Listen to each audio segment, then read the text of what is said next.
Good morning children. Online teaching class 2020-21 में आप सभी का स्वागत है। बच्चों, आज मैं आप लोगों को व्याकरण के तहत रस पढ़ाने जा रही हूँ। सबसे पहले हम ये देखेंगे कि रस क्या है। किसी काव्य को पढ़कर या सुनकर जो आनंद हमें प्राप्त होता है वही रस है।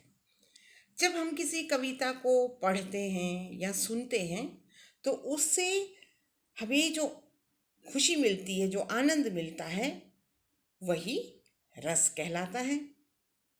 जब हम किसी कहानी, कविता, नाटक, उपन्यास, फिल्म आदि को पढ़ते, देखते या सुनते हैं, तब पाठक या दर्शक, पाठक मतलब जो पढ़ने वाला होता है, दर्शक मतलब जो देखने वाला होता है, पाठक या दर्शक को जिस सुख, दुख एवं आनंद की अनुभूति होती है वही काव्य में रस कहलाता है।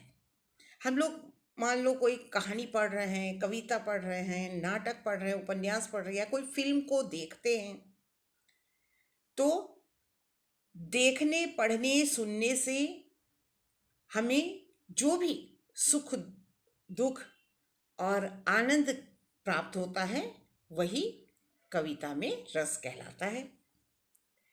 अब रस के अवयव या अंग देखेंगे। रस के 4 अवयव या अंग है। पहला है स्थायी भाव, दूसरा है विभाव, तीसरा अनुभाव, चौथा है संचारी या व्यभिचारी। रस के कितने अंग हैं? 4 अंग हैं। पहला स्थायी भाव, दूसरा विभाव, तीसरा अनुभाव, चौथा है संचारी या व्यभिचारी। अब हम सबसे पहले देखेंगे स्थायी भाव क्या है। स्थायी भाव उसे कहते हैं जो हमारे हृदय में एक बीज की तरह छिपे रहते हैं। यानी प्रत्येक मनुष्य के हृदय में कई सारे भाव होते हैं, जैसे प्रेम है, दुख है, क्रोध, आश्चर्य, उत्साह। ये सारे भाव जो है हर मनुष्य के हृदय में स्थायी रूप से विद्यमान होते हैं और यही भावों को क्या कहेंगे हम? स्थायी भाव। स्थायी भाव हमारे हृदय में बीज के रूप में, एक बीज के रूप में छिपे रहते हैं तथा ये अनुकूल वातावरण उपस्थित होने पर स्वयं ही जागृत हो उठते हैं। यानी प्रत्येक मनुष्य के हृदय में स्थायी भाव एक बीज की तरह छिपे रहते हैं और जब भी कोई अनुकूल वातावरण बनता है तब ये भाव जो है स्वयं जागृत हो जाते हैं और ये बाहर प्रकट हो जाते हैं। दूसरे शब्दों में मैं कह रही हूँ कि ये भाव किसी व्यक्ति, स्थान या समय को देखकर प्रकट हो जाते हैं। किसी भी व्यक्ति को देखकर या किसी स्थान को देखकर या समय को देखकर ये भाव प्रकट हो जाते हैं। और इसके बाद है स्थायी भाव।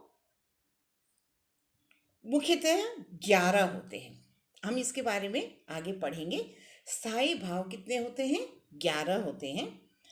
अब हम देखते हैं स्थायी भाव के बाद विभाव। विभाव क्या है ये देखते हैं। जिस व्यक्ति या जिस वस्तु, स्थान एवं समय को देखकर स्थायी भाव जागृत या उद्दीप्त होते हैं उसे विभाव कहते हैं।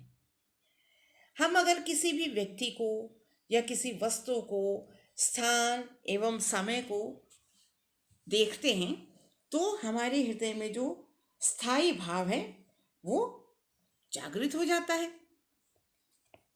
और वो बाहर प्रकट हो जाता है कि नहीं? तो इसे हम क्या कहेंगे?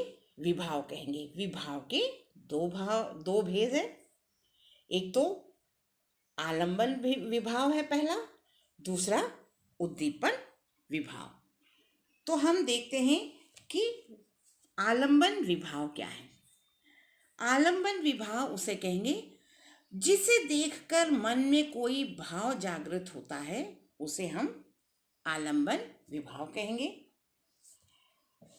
लेकिन जिसके हृदय में यह भाव जागृत होता है, उसे आश्रय विभाव कहते हैं।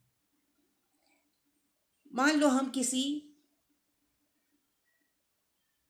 वस्तु को देखते हैं और उस वस्तु को देखकर या कोई व्यक्ति को देखते हैं, तो हमारे मन में जो भी भाव जागृत होगा उसे हम आलंबन विभाव कहेंगे। और जिसके हृदय में, यानी जैसे हम देख रहे हैं तो हमारे मन में, हमारे हृदय में ये भाव जागृत होता है, तो वो क्या कहलाएगा? आश्रय विभाव कहलाएगा। जैसे उदाहरण के लिए शेर को देखकर, मान लो मैंने किसी शेर को देखा और शेर को देखने के बाद मेरे हृदय में भय उत्पन्न हो जाता है, तो यहां शेर क्या होगा? आलंबन विभाव। तथा शेर को देखकर मेरे हृदय में भय उत्पन्न हुआ है, तो मैं आश्रय कहलाऊंगी। फिर से बताती हूं कि जिसे देखकर मन में कोई भाव जागृत होता है, उसे हम आलंबन विभाव कहते हैं। लेकिन जिसके हृदय में यह भाव जागृत होता है, उसे आश्रय विभाव कहते हैं। जैसे शेर को देखा, शेर को देखने के बाद मन में भय उत्पन्न होता है, तो यहाँ शेर क्या कहलाएगा? आलंबन विभाव। तथा शेर को जो देख रहा है, जिसके हृदय में भय उत्पन्न हुआ है, वह क्या कहलाएगा? आश्रय कहलाएगा। एक और उदाहरण बताती हूँ। जैसे हम किसी जोकर को देखते हैं, रंग बिरंगी बेमेल पोशाक पहने हुए, विचित्र सी शक्ल बनाए हुए, वैसी ही टोपी धारण किए हुए हैं और कुछ अजीब सी हरकतें करते किसी भी जोकर को अगर हम देखते हैं, तो हंसी आना स्वाभाविक है। हमारी हंसी छूट जाती है उसको देखकर, जोकर को देखकर। तो यहां जोकर क्या कहलाएगा? आलंबन विभाव। ठीक है। और जोकर यहाँ पर आलंबन विभाव है। और जैसे जिसको जिसकी हंसी निकल पड़ती है, तो वो क्या कहलाएगा? आश्रय कहलाएगा। अब हम अगला देखते हैं, उद्दीपन। आश्रय के मन में उत्पन्न हुए स्थायी भाव को और तीव्र करने वाले विषय की बाहरी चेष्टाओं और बाह्य वातावरण को उद्दीपन कहते हैं।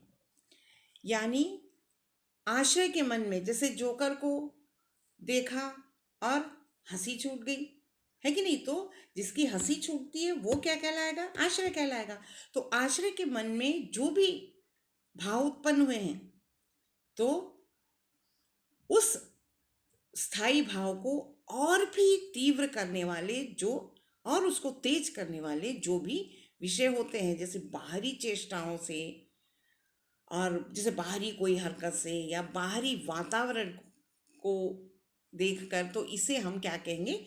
उद्दीपन विभाव कहेंगे। मैं फिर से एक बार बताती हूँ कि आलंबन द्वारा जागृत भावों को उद्दीप्त करते हैं, उन्हें उद्दीपन विभाव कहा जाता है। जैसे उदाहरण के लिए जोकर की अजीब सी हरकतें, उसकी हास्यपूर्ण बातें, उसकी विचित्र पोशाक उद्दीपन विभाव है। इसी प्रकार एक दूसरा उदाहरण है, जैसे शेर को देखकर भय उत्पन्न होना। तो यहां पर यह भय स्थायी भाव को उद्दीप्त करने के लिए शेर की गर्जन, उसका खुला मुंह और जंगल की भयानकता, गहरा अंधेरा आदि भी उद्दीपन विभाव होगा।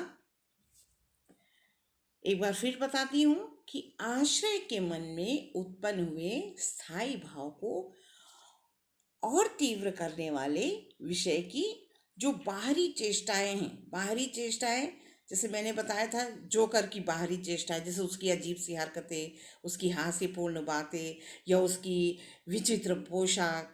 उसी प्रकार शेर के बारे में बताती हूँ, जैसे शेर की गर्जन और उसका खुला मुंह और जंगल की भयानकता, गहराता अंधेरा, ये सब जो है, ये सब वातावरण जो है उद्दीपन विभाव कहलाता है। और यहाँ पर बाघ यानी शेर, घना जंगल, सुनसान आदि भयपूर्ण वातावरण हृदय में भय उत्पन्न करने में सहायक सिद्ध होते हैं और यही उद्दीपन कहलाता है। और संक्षिप्त में ये बता रही कि आश्रय के मन में जो भी स्थायी भाव, किसी भी वस्तु व्यक्ति को देखने से जो स्थायी भाव उत्पन्न होते हैं, और उसी स्थायी भाव को जो तीव्र करते हैं उसे हम उद्दीपन विभाव कहेंगे। और इसके आगे मैं आप लोगों को अगली कक्षा में पढ़ाऊंगी।